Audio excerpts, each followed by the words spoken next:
Assalamualaikum warahmatullahi wabarakatuh. Waalaikumsalam. Sahabat UMKM, jumpa kembali di acara Klinik UMKM bersama saya Mr. KW. Baik, dalam sesi kali ini kita akan membahas bagaimana UMKM itu menjadi sesuatu yang menggigit dan sesuatu yang sangat digemari oleh masyarakat. Karena apa? Dengan UMKM itu ekonomi kita menjadi kuat, ekonomi kita bisa handal sekalipun diterpa oleh badai krisis maupun badai tsunami, apapun gitu. Tsunami ekonomi tentunya di sini, yaitu baik krisis keuangan seperti moneter, krisis pandemi seperti yang kemarin ini. Insya Allah UMKM akan tetap jaya dan UMKM akan selalu tetap sehat. Nah, pada episode kali ini kita akan membahas bagaimana sih kita tuh menjalankan UMKM sehingga kita menjadi orang kaya. Nah, mindset kaya ini yang akan kita bahas pada kesempatan kali ini, supaya apa? Supaya pelaku UMKM ini mempunyai paling enggak mindset orang yang orang sukses, mindset orang kaya, jangan menjadi mindset yang menjadi orang pecundang seperti itu. Nah, dalam hal ini yang kita bahas ini bukan kaya hati seperti yang dikatakan Teta Sugiarto, biar miskin asal kaya hati, tetapi yang akan kita bahas ini bagaimana kaya memang kaya materi begitu. Karena memang ukuran kaya itu yang memang materi. Kalau sedikit materinya itu mempunyai materi itu namanya miskin, kalau banyak materinya itu namanya kaya. Nah, sekarang bagaimana sih kita tuh menjadi kaya itu, atau bagaimana kita itu supaya tidak takut jadi kaya. Nah, kadang-kadang kan ada orang yang takut jadi kaya, ada juga. Kalau takut kaya itu ya berarti ya dia malas, tidak mau berusaha, nggak mau inovasi dan sebagainya. Itu sama dengan bisa dikategorikan takut kaya. Nah, pada kesempatan kali ini kita akan mengundang seorang pengusaha yang beliau juga memiliki usaha yang sudah luar biasa. Pada kesempatan hari ini kita undang yaitu Bapak Khairul Hidayat. Assalamualaikum warahmatullahi wabarakatuh, Pak Khairul Hidayat. Ini Pak Khairul, saya biasa manggilnya Gus Coy ini, karena ya teman yang akrab namanya Khairul Hidayat. Kalau kita panggil Gus Coy, kita panggil Gus Coy kita aja ya Gus. Karena Gus Coy ini banyak banyak melalang buana di bidang usaha sehingga bisa menciptakan mindset kaya itu. Nah, sekarang gini pertanyaannya Gus, bagaimana sih supaya kita itu tidak takut kaya? Karena kalau kita takut kaya, kok takut ya berarti kan nggak kaya gitu lah. Nah, ini mungkin Gus Coy bisa memaparkan pada sahabat UMKM semuanya bagaimana kiat kita supaya ya minimal punya mindset kaya. Monggo Gus, gantian. Assalamualaikum warahmatullahi wabarakatuh. Waalaikumsalam warahmatullahi wabarakatuh. Sebelumnya saya perkenalkan diri ya. Nama saya Khairul Hidayat. Saya kebetulan tim penggerak Beli Indonesia dari Indonesia Islamic Business Forum. Jadi saya mengajak teman-teman masyarakat untuk menggerakkan untuk memakai produk Indonesia. Beli produk sama dengan membela bangsa Indonesia, sehingga otomatis UKM nanti akan jaya dengan sendirinya. Gitu. Nah, pernah Mr. KW, saya itu tanya ke ponakan saya. Ponakan ini baru lulus dari ITB, manajemen ekonomi, di jurusan yang memang favorit di ITB. Gitu. Dia udah punya usaha. Terus saya tanya, Mas, kapan kamu kaya? Kaget dia dengan pertanyaan saya. Loh, dia tanya, loh, mosok aku apa itu harus punya mobil, harus punya rumah besar gini, gitu. Apakah sepici itukah? Gitu, kaya, gitu kan? Dia pertanyaan gitu. Terus saya jawab, enggak. Bedanya kita dengan mereka itu, ketika mereka kaya, itu mereka membangun Jadi tujuan kaya mereka adalah membangun buying power, membangun kekuatan atau daya beli. Jadi ketika dia bekerja, dia berusaha itu agar punya sesuatu, punya rumah, punya mobil apa. Kalau kita beda, apa yang kita bangun? Kenapa kita harus kaya? Kita harus punya kekuatan apa? Kekuatan giving, kekuatan memberi. Kenapa? Umat menunggu kamu. Umat menunggu kamu untuk kaya. Bukan kamu punya mobil, punya apa enggak. Tapi umat menuntut kamu kaya agar giving powermu itu besar. Caranya ya apa? Casingnya diperbaiki bukan hanya di jadi kapasitas diri ini yang harus perlu dibangun.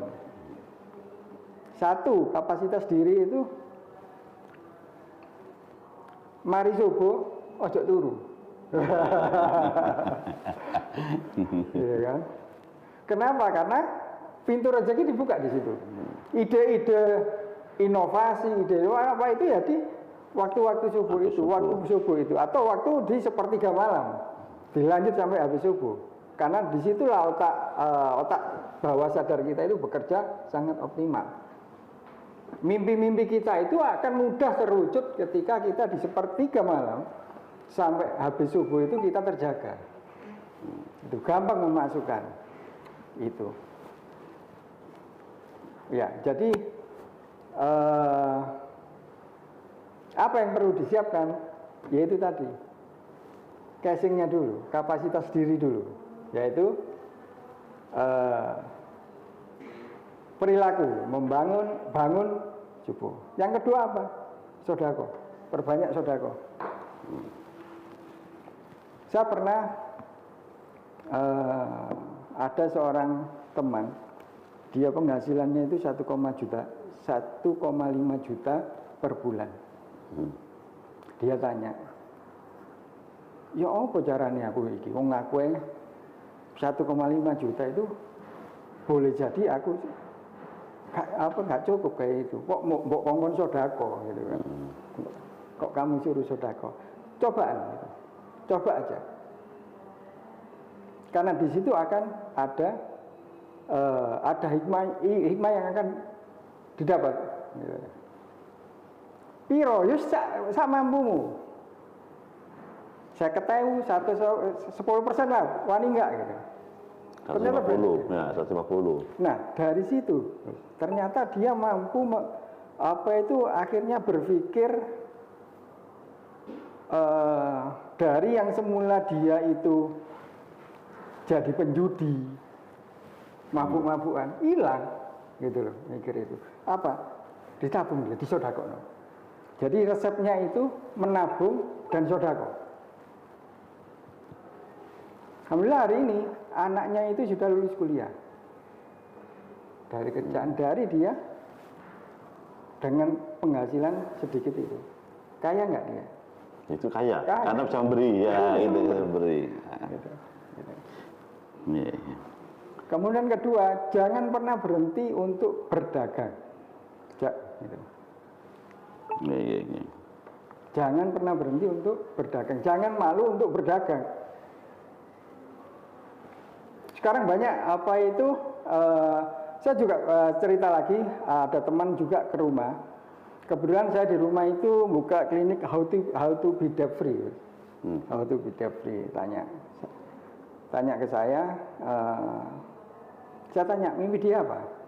Saya cuma punya penghasilan, saya ingin punya penghasilan 5 juta per bulan. Gitu. Padahal saya tahu kapasitas dia itu di atas itu. Lulusan PTN terkenal, ahli dalam coding, ahli dalam apa itu. Tapi ternyata mimpinya juga kecil gitu. Tak suruh pulang sama aku. Sudah, mau pulang dulu, pikirkan dulu, pingin seberapa kamu kaya. Baru kita diskusi bagaimana caranya itu. Karena itu yang saya lakukan di usaha saya. Jadi saya sejak kuliah itu sudah usaha. Saya tetapkan goal saya. Misalnya goal saya per bulan atau per tahun pendapatan sekian. Kalau saya dari usaha A ini saya maksimal dapat segini, berarti saya harus mencari lagi usaha lainnya yang mendukung, tetap tidak mengganggu yang bisnis utama. Dan alhamdulillah di masa pandemi ini juga di saat teman-teman lain bisnisnya drop, ya saya nyantai aja gitu loh. Gitu. Kenapa? Karena ada banyak pemasukan dari goal yang itu. Gitu. Tapi intinya kapasitas kita siap nggak? Gitu. Kalau nggak, siapkan dulu.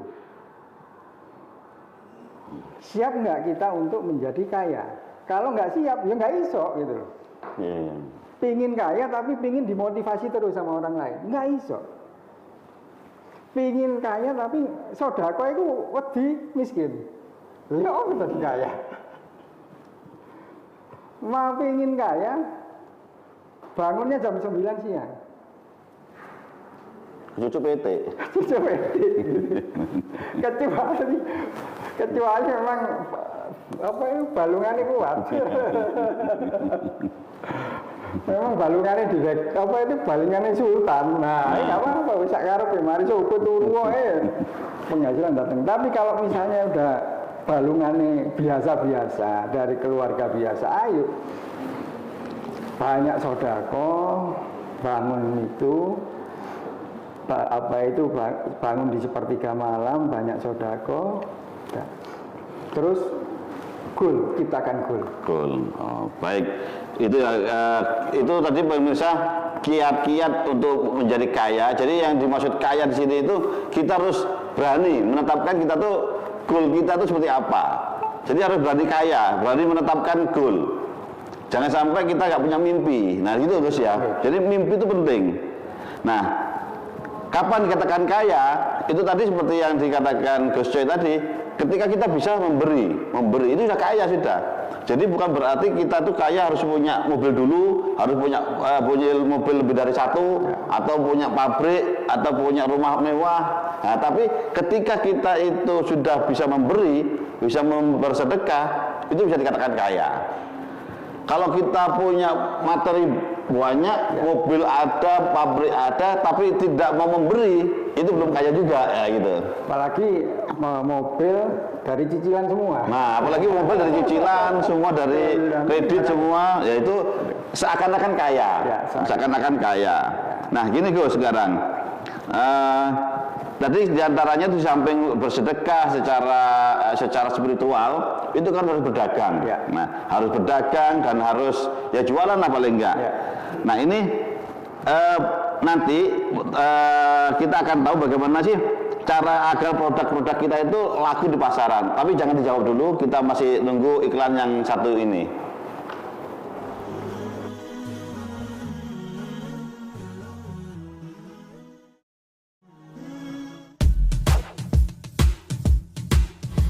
Derandir Energizing Face Wash with Red Alga Extract makes fresh skin and youthful.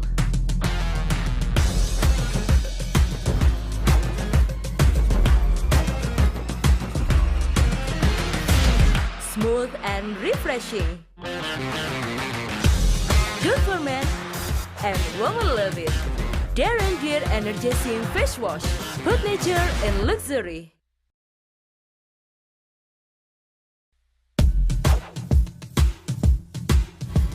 Derandir Energizing Face Wash with Red Alga Extract makes fresh skin and youthful.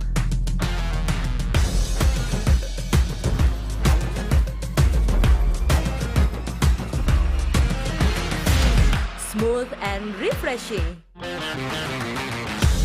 Good for men and women love it.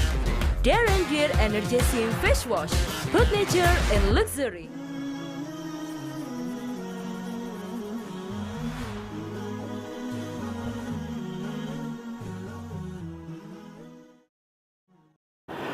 Pemirsa LGC TV dimanapun Anda berada, kita kembali lagi di acara Klinik UMKM. Perlu diketahui pada siaran ini kita disiarkan secara langsung dari satelit LTC TV satelit Telkom 4 frekuensi 3778 simbol rate 2500 pada polarisasi vertikal posisi 108 derajat. Juga di live secara dari Facebook, dari medsos dan sebagainya, bisa Anda nikmati dimanapun Anda berada. Kita lanjut sekarang ke pertanyaan berikutnya, Gus, yaitu bagaimana cara agar produk kita itu laku di pasaran. Karena kadang-kadang kita punya produk bagus, memproduksinya itu begitu rumit sehingga kita punya effort yang besar untuk produk, nggak sempat jadi produk, padahal bagus, nggak laku di pasaran. Nah, mungkin Gus Coy mempunyai kiat-kiat gimana caranya agar produk kita itu laku di pasaran. Ya, itu doa. Nah, ya itu yang penting ya. Karena ini yang penting yang ditunggu oleh pemirsa UMKM itu seperti itu. Ya, saran saya ya jangan fokus di produk. Ya standar lah, produk memang harus inovatif, produk harus apalagi itu ada add value-nya, standar, unik, ya unik, harga murah, kan, marketable. Enggak lah, kalau saya bilang ya jangan fokus ke produk, intinya itu aja. Jangan fokus ke ide, tapi fokus ke mana? Ke bisnisnya. Nah, apa bedanya sekarang? Produk sama bisnisnya itu ada. Kadang-kadang produk sampo sama bisnis sampo gitu. Jadi cara menjualnya. Kalau saya asah dagangnya, asah bisnisnya. Produk itu bisa dikerjakan oleh pabrik. Ya seperti gini, ada orang lulusan SD dengan punya karyawan profesor, kan banyak sekarang kan.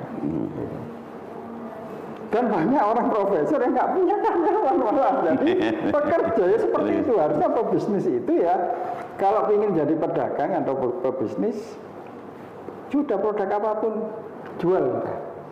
Nggak perlu punya sendiri. Nggak perlu harus punya pabrik. Oke lah nanti kalau sudah punya pasar sendiri baru mikirkan pabrik, harus mikirkan produksi. Saran saya, kita sebagai UKM sudah jangan fokus produksi biar serahkan ke yang ahli. Kita fokus ke apa? Ke pemasaran. Apalagi sekarang ada digital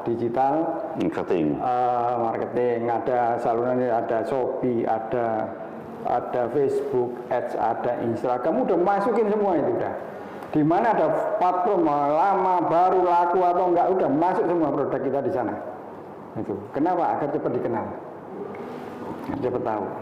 Pelajari dengan seksama itu. Fokus di marketing. Fokus di produk, itu nanti habis waktu kita. Saya pernah tahun sekitar 2017-2018 itu diundang oleh Malaysia Trade waktu itu.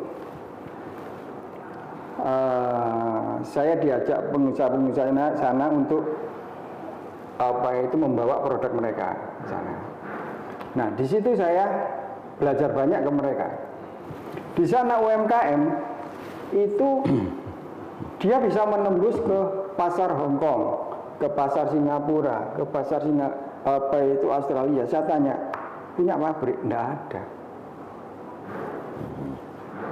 Dan pemerintah sana nggak dipusingkan dengan nggak PIRT atau nggak standar, semua standar internasional. Kalau di sini masih bingung, BP POM ketat, BP POM gini, BP POM. Di sana nggak ada. Walaupun ketat juga. Gitu. Kenapa? Karena mereka fokus di marketing. Ketika dia punya ide, bikin herbal, kan Malaysia kan terkenal herbalnya. Bikin herbal. Ya dia datang ke pabrik. Tolong geweknya ini. Dengan brand saya, ada istilah OM. Ada istilah maklun, ada itu. Mereka itu. Jadi dia fokus ke bisnis. Bagaimana metode cara jualan dia. Mau pakai MLM atau mau pakai direct selling, mau pakai langsung itu. atau ke ekspor juga. Sehingga mereka fokus di Marketing ya, bisnisnya. bisnis. Gitu. Kalau sini bedanya, di sini tuh fokus di produksi. Wedi. Jadi takut apa? Takut untuk ditiru. Saya tanya ada apa itu teman saya ahli herbal. Saya tanya, loh kok masih PIRT? Kan sudah tidak boleh, harus BP POM. Wah, nggak bisa. Kok ditiru? Oh, ini penelitian gue. Ya sudah, selesai. Bisnisnya nggak akan bisa besar kalau gitu. Bikin minuman atau makanan yang harusnya itu BP POM, tetap PIRT nggak akan bisa besar. Kenapa? Kok ditiru? Kok resepku ditiru? Batin saya ini orang kimia, nggak perlu itu. Saya ambil apa itu produknya, tak masukkan lab, selesai keluar semua. Kalau mau gitu. Kalau mau niru ya. Gitu. Jadi saran saya fokus di marketing. Sudah, kalau misalnya punya ide bisnis, pertanyaannya bukan bagaimana memproduksinya, bukan, tapi kemana memproduksinya, itu lebih cepat. Nah, baik, berarti sini gini Gus, berarti bisa kita perdalam lagi. Jadi yang namanya bisnis itu kan ada bagian-bagian. Dari mulai produksi, distribusi, terus distribusi, ada marketing, ada agen, ada distributor, dan sampai pasaran sampai dengan customer. Nah, berarti yang mulai kita pangkas ini langsung customer dulu ya. Bagaimana kita memelihara pasar ini? Iya. Sedangkan untuk yang produk dan sebagainya serahkan orang lain. Nah, ini ya. Jadi ketika ada ide bisnis, kita verifikasi pasarnya ada nggak, orang yang mau beli ada nggak, kita survei di situ dulu. Ada banyak kita pakai data-data dari lembaga survei konsumen, itu bisa dari situ. Oh, ternyata ada kebutuhan, misalnya kebutuhan kosmetik tahun Indonesia untuk 2 tahun ke depan itu berapa triliun. Nah, berarti ada captive market di situ ya? Ada captive market di sana. Kemudian nanti dirinci lagi. Kosmetik macam-macam. Oh, ada lipstick, ada macam-macam, ada. Nah, ini size marginnya ada semua. Gitu. Mau masuk kemana kita? Nah, udah di situ. Berarti ada orang yang mau beli. Baik. Menarik sekali Gus. Ini karena sahabat UMKM ini yang perlu diketahui oleh semua sahabat UMKM adalah sebelum kita memulai bisnis itu kita cek dulu pasarnya, ada enggak yang mau beli. Jangan sampai kita sudah capek-capek memproduksi barang, mikir barangnya ternyata tuh bagus untuk kita sendiri, bukan untuk orang lain, sehingga ya kita nikmati. Nah, ini mungkin bagi orang-orang yang memulai usaha dari hobi, kadang-kadang itu nggak bisa besar ya, karena mungkin dinikmati sendiri itu Gus ya. Seperti itu. Nah, terus gini, nanti para pemirsa LGTV bisa telepon langsung ke studio, bertanya langsung kepada Gus Coy bagaimana kiat untuk menjadi tetap kaya itu, atau menjadi tidak takut untuk kaya. Anda nanti bisa telepon di nomor 081 5152 31031. Sebentar lagi setelah iklan ini kita akan buka interaktif. Disilakan kepada para pemirsa LGC TV di mana berada untuk menyiapkan teleponnya dan menyiapkan pertanyaannya. Monggo, mau tanya apa saja nanti insya Allah akan dijawab. Kita jeda iklan dulu Gus sementara. Monggo.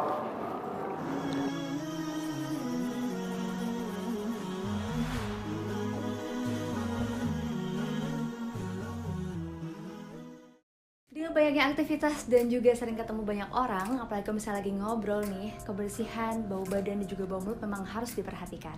Apalagi aku kan pakai behel ya, jadi memang nggak bisa asal pakai pasta gigi. Alhamdulillah, kini Dear and Dear hadir dengan pasta gigi tanpa deterjen. Jadi ini kandungan utamanya adalah tepung siwak dan bahan alami lainnya. Jadi memang segarnya nih lebih lama.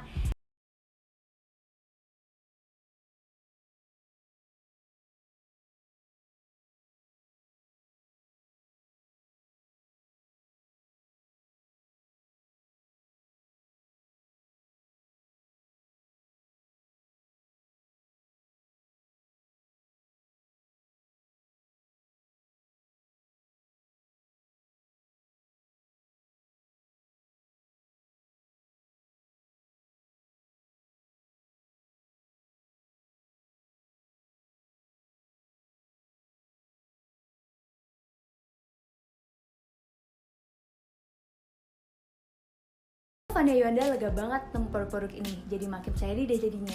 Thank you Dear and Dear.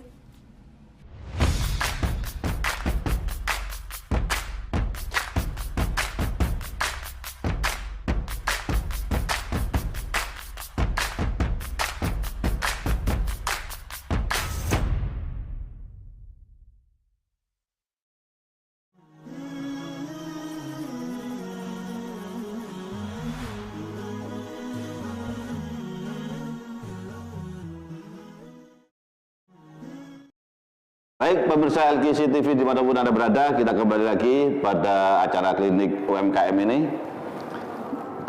Pada sesi ini kami silakan kepada pemirsa yang mau telepon melalui jalur 081 5152 31031. Bisa WA juga bisa lewat nomor tersebut. Sambil kita nunggu Gus, sambil nunggu yang interaktif yang mau telepon. Nah, perlu ditekankan gini Gus, bagaimana sih usaha kita itu supaya stabil gitu? Karena orang kaya itu kan sedekahnya itu kan harus gitu. Jangan sampai kita itu sudah kadung ngangkat anak yatim untuk beasiswa dan sebagainya, ternyata usaha kita itu turun. Nah, sudah kita memberi santunan yang jelas, pasti, ternyata usaha kita turun. Nah, sekarang kiat kita itu bagaimana supaya usaha kita ini minimal pendapatan kita tidak turun. Ya. Nah itu bagaimana Gus? Sambil nanti kalau ada yang turun langsung kita jeda dulu. Ya apa itu usaha turun, apa itu sunatullah. Terus gak itu dihindari, semua ada gitu loh. Bedanya satunya itu bisa bertahan, satunya enggak. Satunya karena memang dia punya persiapan yang kuat, sehingga ketika tren itu turun ya mereka santai aja. Yang satunya nggak bisa ngos-ngosan. Nah ketika yang tipe yang kedua ini ya kita harus ada namanya low hanging fruit. Apalagi ketika waktu kondisi pandemi awal itu semua tutup semua gitu, kondisi krisis apa itu lakukan low hanging fruit. Apa itu Gus? Low hanging fruit itu ibarat pohon apel ya, pohon apel.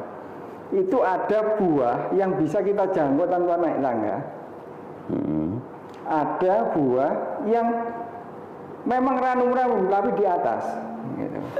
Antar Gus, ini ada telepon Gus. Antar. Di.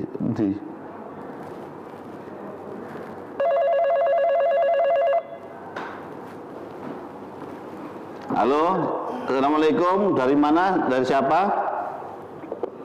Assalamualaikum Pak. Waalaikumsalam. Dari siapa? Dari mana? Dari Bapak Ahmad di Jombang. Pak Ahmad di Jombang. Ada yang mau ditanyakan? Monggo Pak Ahmad.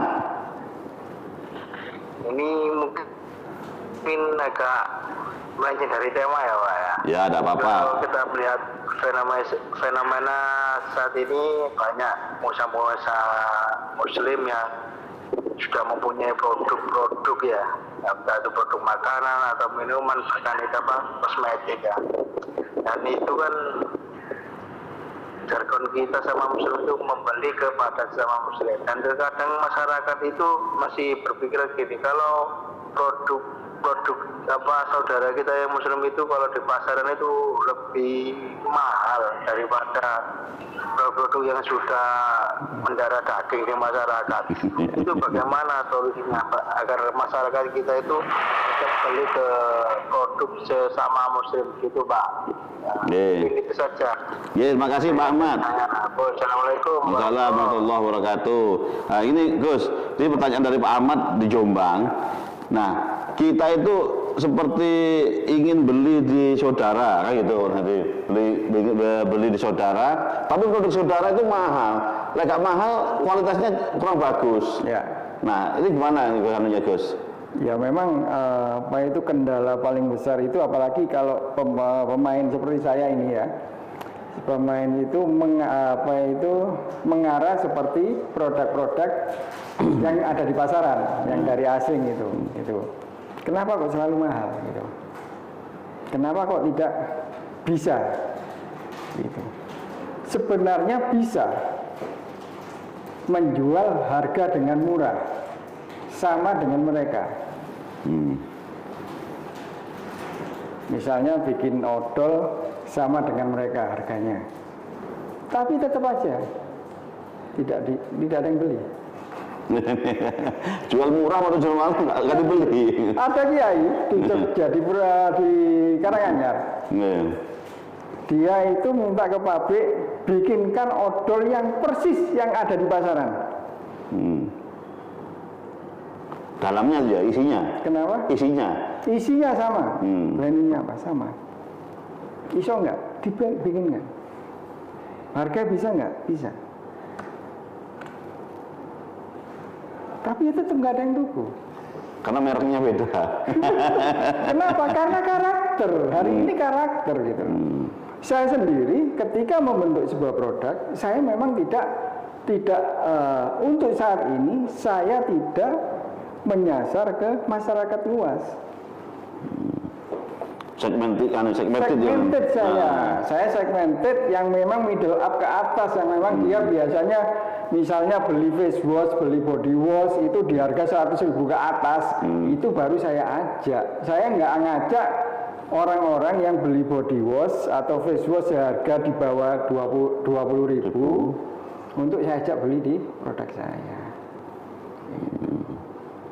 Berarti intinya yang ditanyakan Pak Ahmad tadi itu bagaimana mensegmentasi pasar itu ya? Pasarnya memang harus khusus ya. Kok mahal ya? Memang itu bukan segmen jenengan. Itu. Nah, apakah bisa kalau misalnya ngambil segmen itu bisa, tapi effortnya sangat besar. Kenapa? Satu, misalnya Pepsodent harga 6.500. Jangan sebut merek. Contoh, tidak apa-apa. Contoh. Kita jual harga sama atau harga di bawah itu dengan rasa yang sama, nggak akan mau. Tetap nggak akan mau. Kenapa? Karakter di masyarakat seperti itu. Kemudian kedua juga modal mengenalkan di masyarakat itu sangat besar kalau kita head to head dengan mereka. Habis kita di sana duluan. Padahal mereka sudah bertahun-tahun ya aksesnya. Ya, ataupun ada yang baru, misalnya ada yang pasta gigi yang seolah-olah itu milik Islam, padahal bukan, atau seolah-olah itu milik pribumi, padahal bukan gitu. Karena modal mereka itu gila-gilaan. Bakar uang istilahnya ya. Ya seperti itu bisa seperti itu. Nah itu modal. Utama tadi karakter ya, dan modal dibutuhkan di situ. Kemudian ketiga, kalau itu sama dengan menantang Goliat, menantang raksasa. Menantang raksasa. Jadi itu Pak Ahmad yang di Jombang tadi, supaya kita itu memang segmentasi pasar itu penting karena untuk menentukan ini. Jadi kalau Pak Ahmad punya produk yang bagus, ya jangan dijual di pasaran. Ya, cari sesuai segmentasinya. Harus sesuai segmentasinya itu Pak. Nah itu yang disampaikan untuk Pak Ahmad pertanyaannya. Selanjutnya kami silakan untuk yang lain, silakan telepon maupun WA. Sambil kita lanjutkan tadi Gus untuk yang bicara yang terputus oleh pertanyaan tadi. Contohnya tadi ya, saya tambahin lagi ya, yang pasta gigi misalnya. Saya nyari pasta gigi yang mahal-mahal. Kan ada loh yang harga $25.000. Itu sasaran saya. Nah, lagi.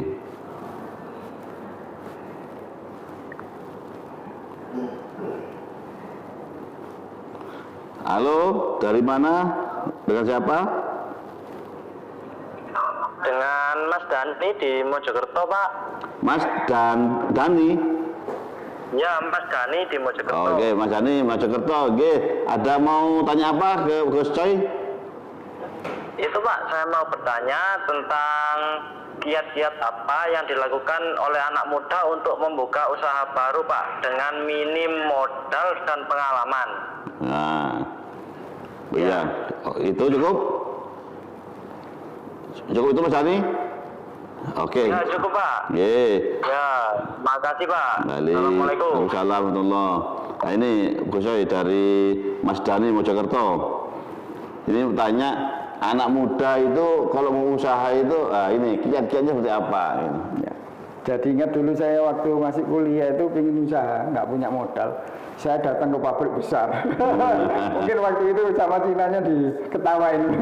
Jadi saya mengutarakan, saya nggak mau ngelamar kerja. Saya ingin jual produkmu. Ya, itu mindset kaya dulu ya.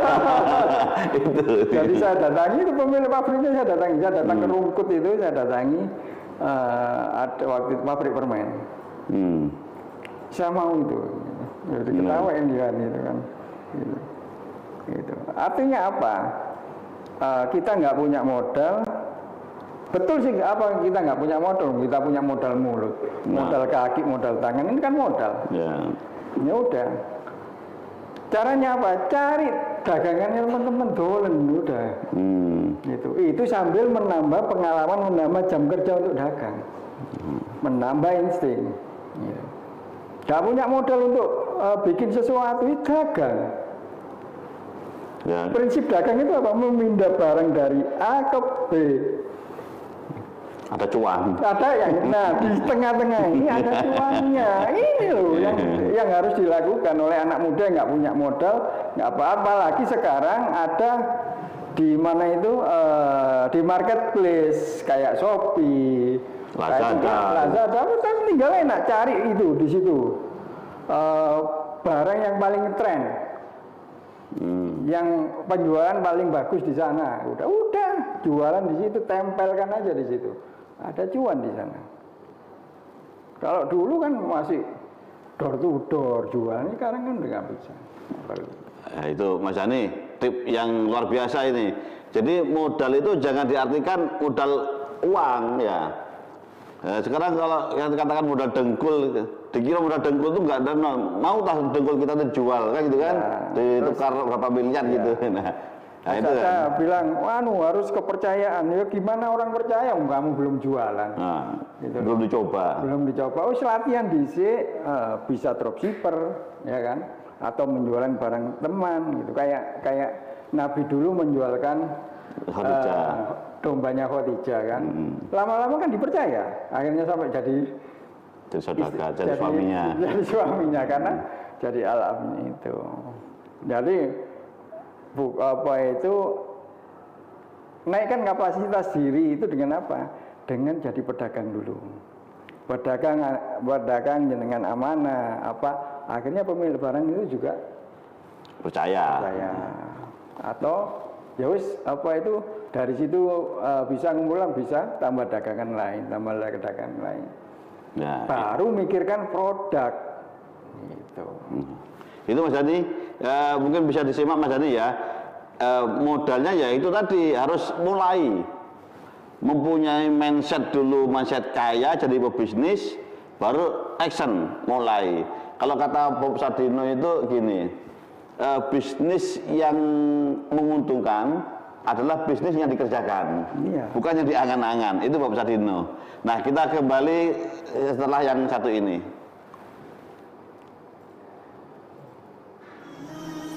Iklan sih, bisa lagi.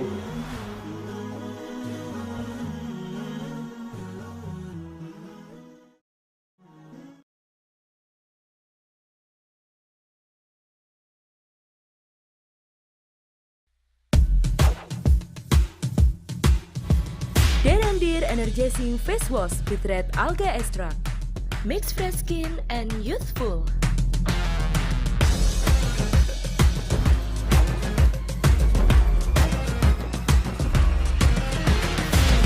Smooth and refreshing. Good for men and women love it. Darren Gear Energizing Face Wash. Put nature in luxury. Darren Gear Energizing Face Wash with Red Alga Extract. Makes fresh skin and youthful.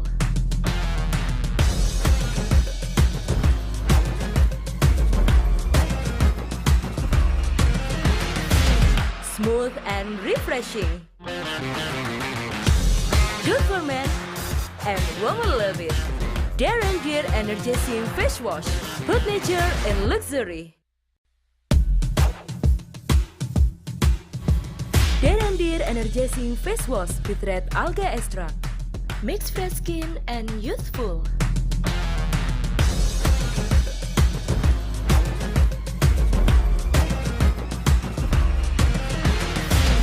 Smooth and refreshing. Good for men and women love it. Darren Gear Energizing Face Wash.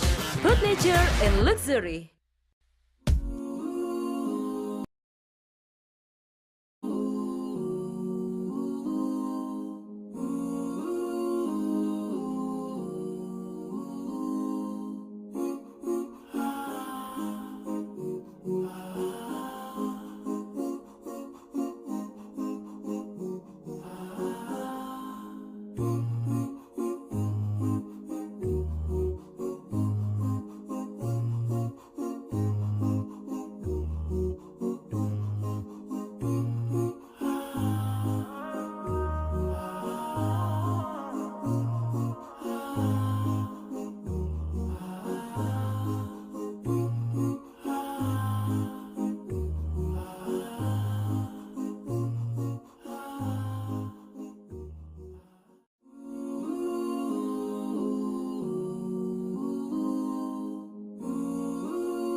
Pemirsa LGC TV dimanapun Anda berada, kita masih kembali lagi dalam acara klinik UMKM ini. Yang mau berinteraksi bisa melalui WhatsApp atau telepon di 081 5152 31031. Sambil menunggu yang telepon maupun yang WhatsApp, kita kembali ke materi yang tadi, yang terjeda oleh pertanyaan-pertanyaan tadi, yaitu bagaimana agar usaha kita itu stabil dan cenderung naik, sehingga kita itu sudah kadang membiayai fakir miskin untuk beasiswa dan sebagainya, itu tidak terganggu. Nah ini yang penting, Gus. Ya, tadi yang saya bilang, kita fokus di goal. Goal apa? Goal pendapatan. Pendapatan. Bisa pendapatan per bulan harus minim sekian. Harus sekian, atau per tahun harus sekian. Gitu. Itu harus ada kita punya goal di situ. Gitu. Sedang bisnis kita itu ada naik turunnya. Nah, apa yang dilakukan? Ada motivator yang bilang, jadilah pebisnis, jangan jadi pedagang. Kalau saya bilang, karena saya bukan motivator, jadilah pebisnis dan pedagang. Dua-duanya. Dua-duanya. Ya. Lakukan kedua-duanya untuk mencapai goal tersebut. Gitu. Ketika jenengan punya usaha yang memang lagi ditekuni, misalnya pecel gitu kan, Ya. gitu, pecel nggak bisa mampu untuk belum mampu untuk mewujudkan goal, ya daganglah yang lain, cari yang lain. Jangan ditinggalkan usaha pecel itu, tetapi cari dagangan yang lain yang cepat menghasilkan, yang tadi low hanging fruit tadi. Golek sesuatu yang bisa menghasilkan dengan cara cepat.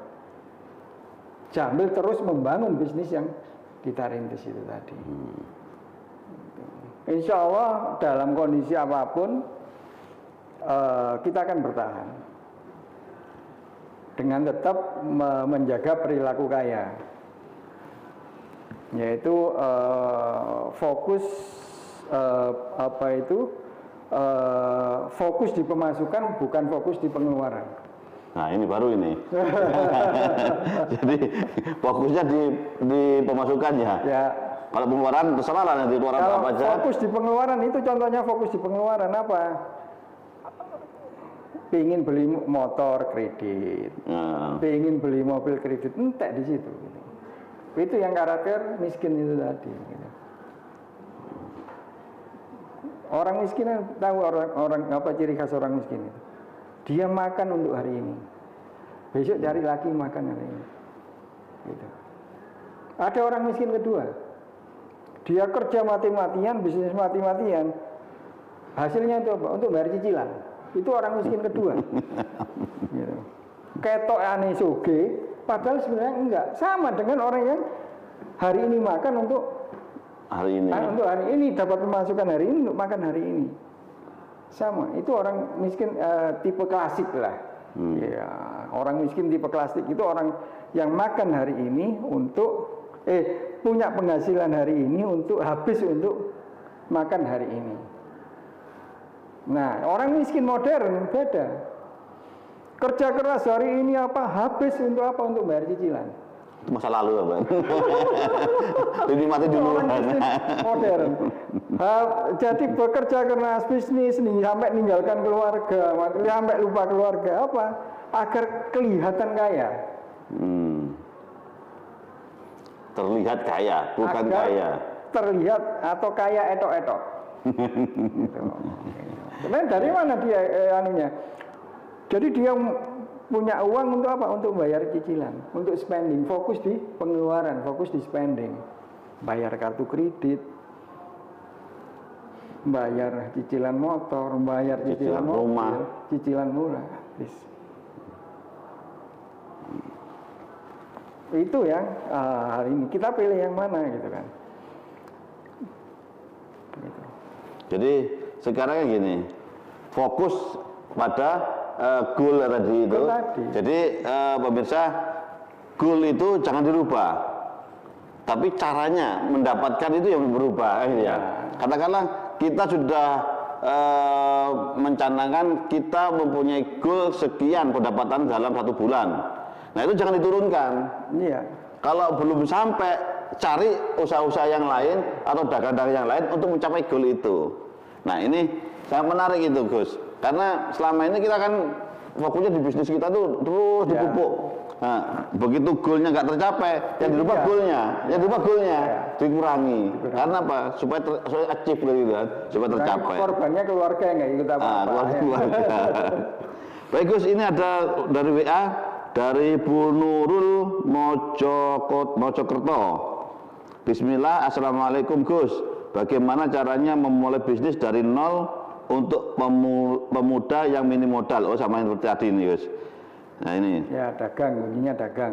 Ya itu Bu Nurul, intinya dagang dan berdagang. Nah itu, dagang. Ngedolno ngene koncone. Nah itu menjadi reseller, menjualkan dari temennya dan sebagainya. Itu intinya. Nah seperti gini, tadi yang dikatakan oleh Gus Coy tadi, kita itu harus meningkatkan kapasitas diri. Nah, kapasitas diri itu, mindset kita itu memang harus kita setting. Mindset kaya.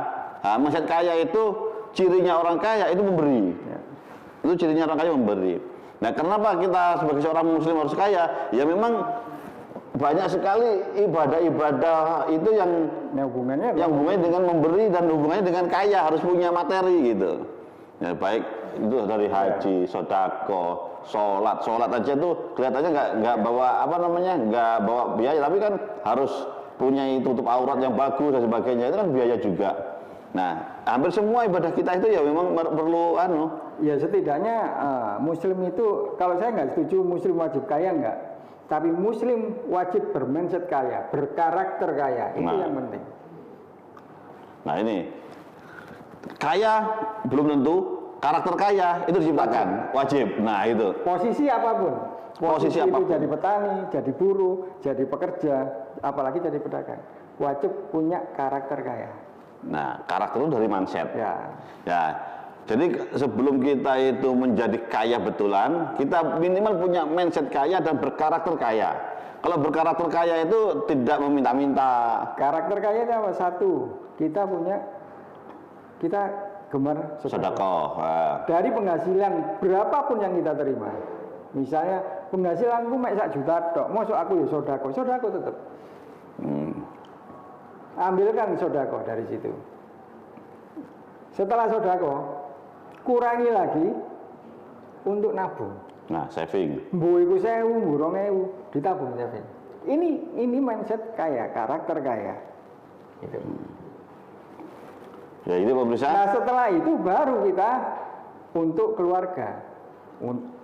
Baru keluarga selesai, baru untuk bayar utang. Jangan dibalik. Untuk bayar utang dulu. Nggak akan pernah selesai. Jenengan nggak akan pernah sedekah. Pemirsa LCTV di mana berada, ini pada tema kita pada kali ini yaitu bagaimana menjadi kaya itu ya. Jangan takut kaya. Jangan takut kaya itu memang mindset kita harus kaya.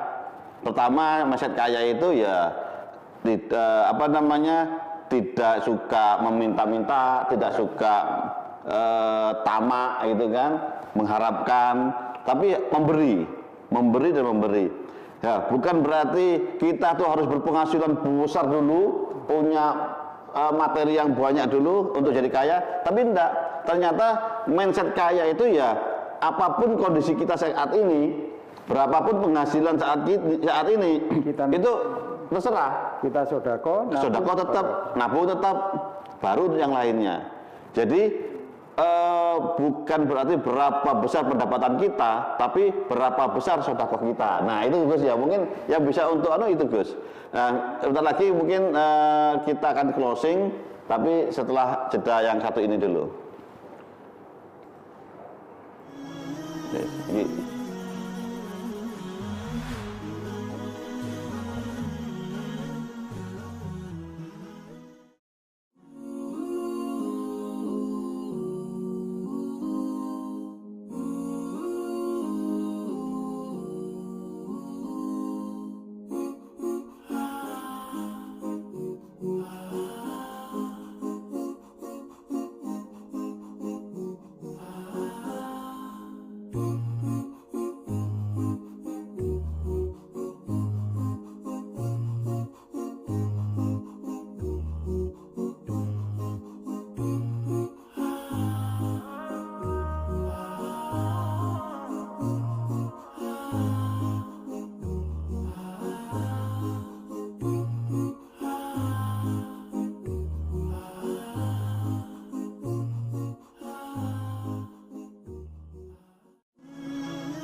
LCTV pemirsa LCTV di mana berada, terima kasih masih bersama kami di Klinik UMKM bersama saya Mr. KW.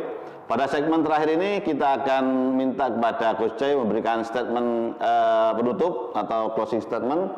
Gimana Gus, pesannya kepada pemirsa LCTV terutama pada sahabat UMKM untuk mempunyai mindset kaya dan tidak takut menjadi kaya. Ya,